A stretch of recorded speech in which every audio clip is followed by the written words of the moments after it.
Today, over 27 years after the disaster, in many senses the situation of the victims is worse than it was on the morning of the disaster.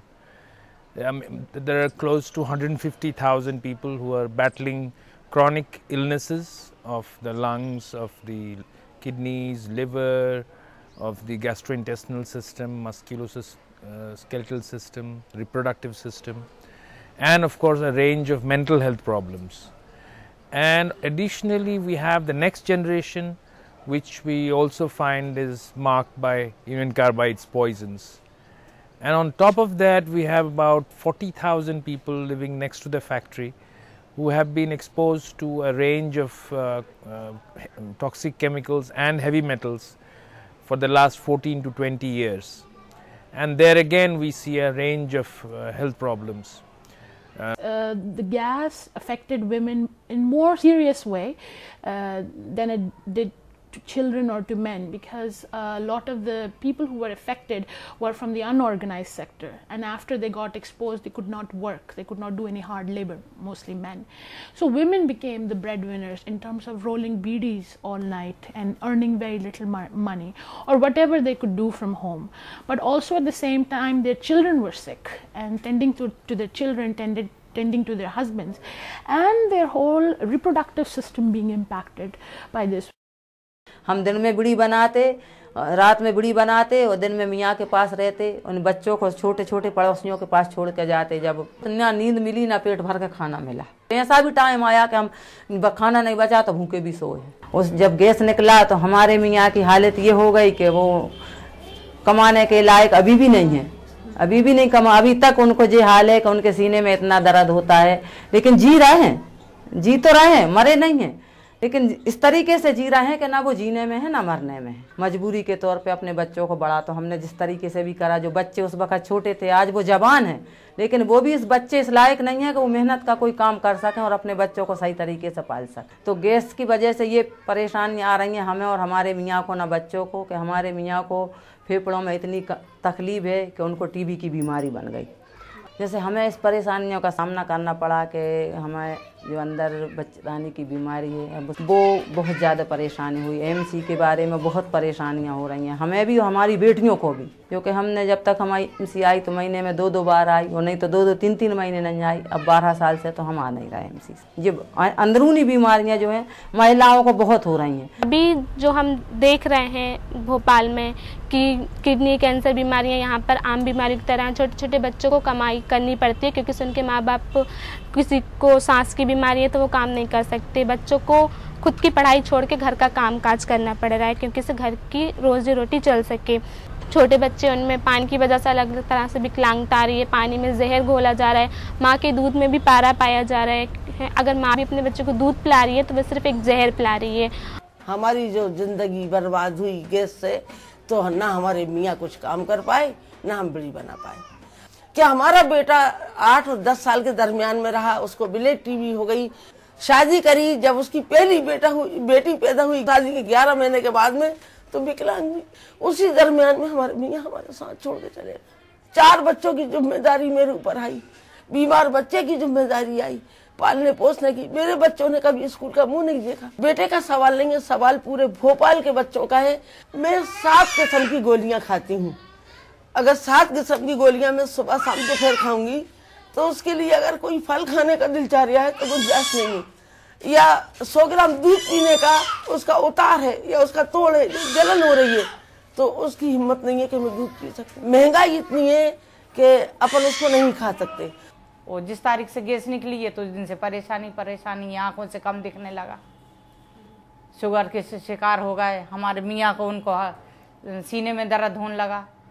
एक बेटी वो विकलांग पैदा हुई, अब 16 साल के बाद हुई, जब भी अपने गैस ने असर नहीं खत्म करा। लेडी के अस्पताल में भर्ती थी बहू, बच्चा पेट में था, 7 महीने का बच्चा निकला है, तो मैं बहू के पास आ गई। गैस काट निकलो, 2 दिसंबर की रात गैस निकलो। अब मेरी बहू के बच्चा पेट में था, उसे सहन नहीं हुई, वहाँ अस्पताल ले जाकर वहाँ डालो और टिच लगाई, वो दम टूट गई। या इतनी विकलांगता बढ़ रही है गैस प्रसव में और ना पानी प्रसव में। ये विदेशी कंपनियों की देन है और यहाँ की सरकारें सिर्फ विदेशी कंपनियों के डॉलर की भूखी है।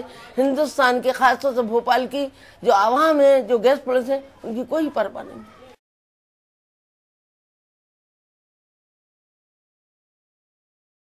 यहाँ जो बच्चे खेलते हैं, जो मकान बना के लोग रह रहे हैं और जो ज़मीन के अंदर का पानी पिया है, तो यहाँ से खेलने से बच्चों को, और जो ज़मीन के अंदर जो चलते फिरते हैं, इस मट्टी के ऊपर चलते हैं, तो इससे बच्चों के लिए बदन में फोड़ा फुंसियाँ ज़्यादा हो रही हैं, विकलांगताएँ आ रही हैं और बढ़त कम हो रही है यहाँ के बच्चों की। इन्हीं इलाकों में तो 14 बस्तियाँ हैं जो भूजल पीड़ित हैं और जो इसके किनारे में जो हैं, इन्हीं 14 बस्तियों में ये बीमारियाँ ज़्यादा पाई जा रही हैं। फैक्ट्री का पानी तालाब में जाता था, तो वो सारा जहर तो जमीन के अंदर है, तो जो सारा जहर जमीन के अंदर, इस पे चल रहे हैं, फिर रहे हैं, रह रहे हैं, पी रहे हैं, तो वो सारी बीमारियां पैदा हो रही हैं। आपको बर्तन दिखाऊं मैं, बर्तनों में ऐसा जम जाता है, जब बर्तन खराब हो सकता है उस पानी से, तो हमारे पेट खराब नहीं हो सकता।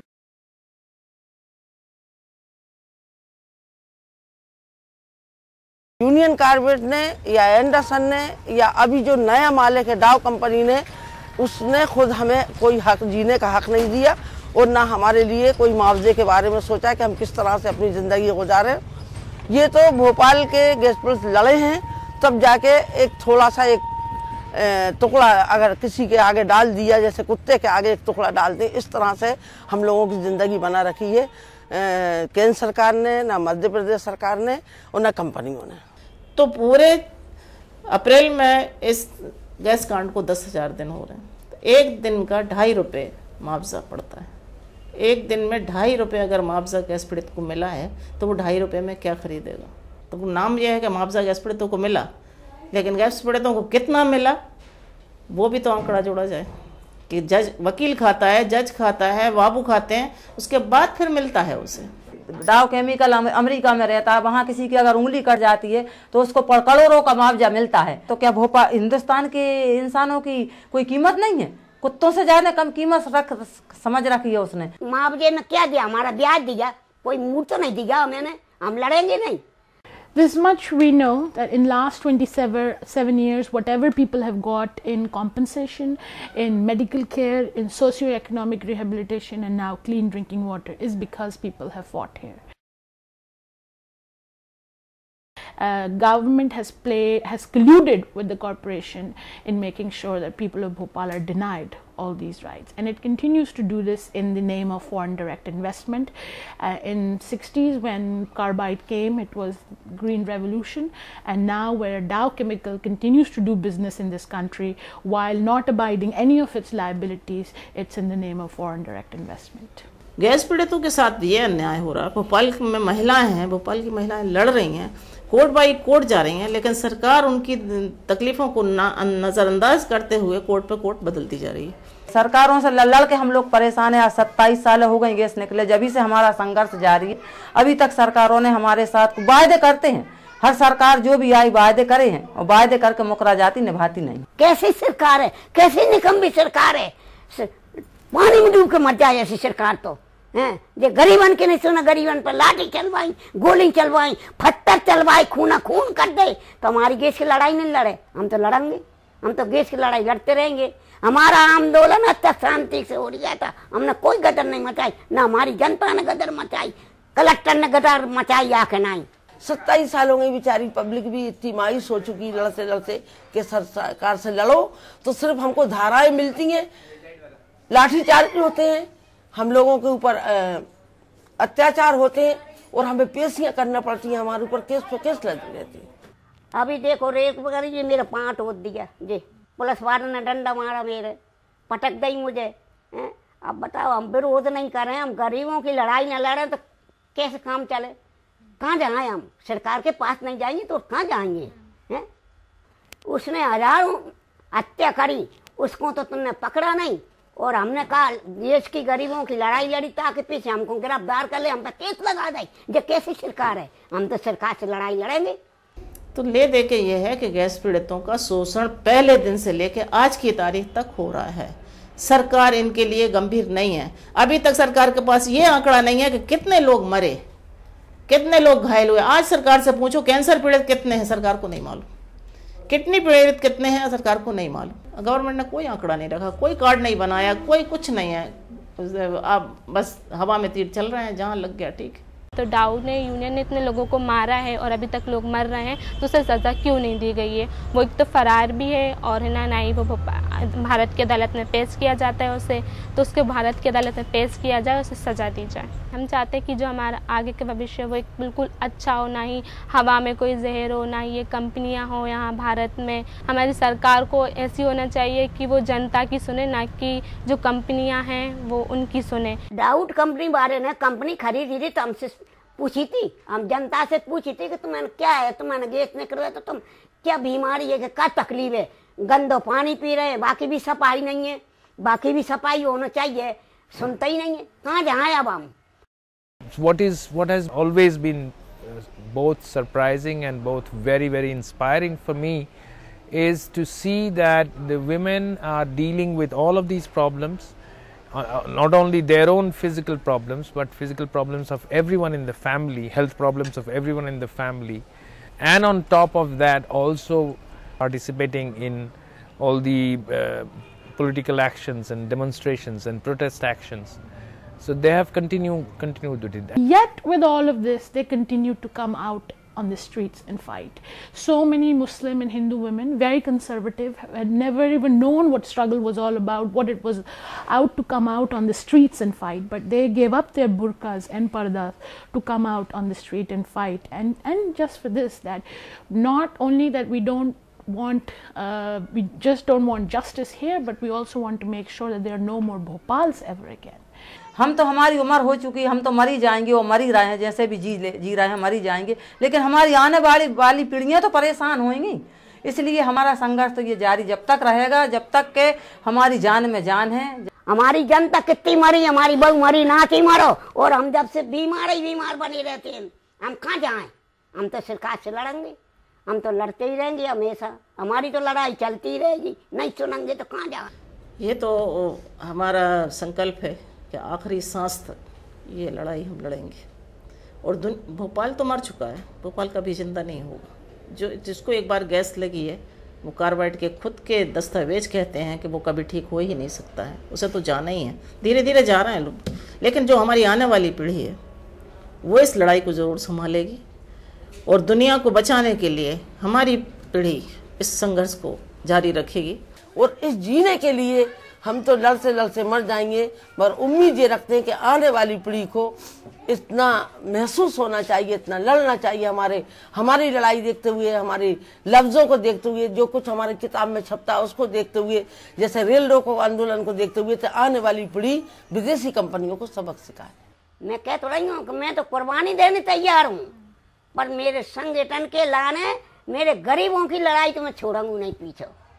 बस चाहे मेरी सांस भी चलती होगी तो मैं पीछे नहीं छोड़ूंगी। The cases we are fighting on the issue of liability of carbide, and in whether it's in US or in India, is because people here believe that it's not just important to get compensation, but it's also important to get justice.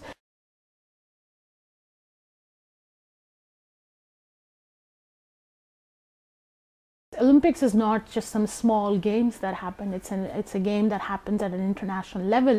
It has a code of sustainability. It talks about peace and justice and friendship, and all these principles we see that are being violated only to give precedence to a corporation that is known not just in Bhopal, that is known to kill and injure people all over this world. We feel if they are allowed the sponsors of Olympics, it legitimizes all their crimes in Bhopal, Vietnam, Nicaragua, Sao Paulo, all these places where they continue to poison people on a daily basis. Olympic में भी यही हुआ है कि उसके पैसे को देखते हुए उसको शामिल किया गया है, इंसानियत को बालाए ताक रख दिया गया, भोपाल की तकलीफ को नज़रअंदाज किया गया। तो ये तो बहुत ही शर्मनाक बात है दोनों के लिए, चाहे वो लंदन ओलंपिक समिति हो, चाहे भारत की ओलंपिक समिति हो, कि डाव को भारत सरकार को तुरंत बाइकाट करना चाहिए अगर वो भोपाल के लोगों को अपना नागरिक मानती है। तो अगर वो अपने भोपाल के लोगों को अपना नागरिक ही नहीं मानती है, वो इंसानी नहीं मानती है, ना ही जानवर मानती है, जानवरों की भी लोग रक्षा करते हैं, एक पेड़ की भी रक्षा करते हैं, ये तो इंसान है। उनका बिल्कुल सोचा ही नहीं किया है। यूनियन कार्बाइड की गैस रिसी थी, उस दिन सारा भोपाल मर जाता, वो बहुत ही खुशनसीबी की बात होती। बदनसीबी है कि भोपाल के लोग जिंदा हैं और उनके साथ इस तरह का धोखा हो रहा है और वो देख रहे हैं। डाव कंपनी अपने काले चेहरे को उजला करना चाहती है, दुनिया में पैसा जुटा के, दुनिया में भागीदारी लेके भोपाल की जिम्मेदारी नहीं ले रही। तो हमारा यही संदेश है कि डाव कंपनी पहले भोपाल की जिम्मेदारी ले, उसके बाद कोई दूसरे बारे में सोचे। I think it's not just about the issue of Olympics or anything like that, but I think if we can pool all our resources together in one single aim, that we need to make Dow Chemical liable for that, because they are not concerned about how their environmental track record looks or how their human rights track record looks. All it matters to them is their bottom line profit. And if we can really do something to make an impact on that, take their name through mud, just like we are doing it in Olympics, but on much bigger scale, it would really help in ensuring that there is justice in Bhopal. So go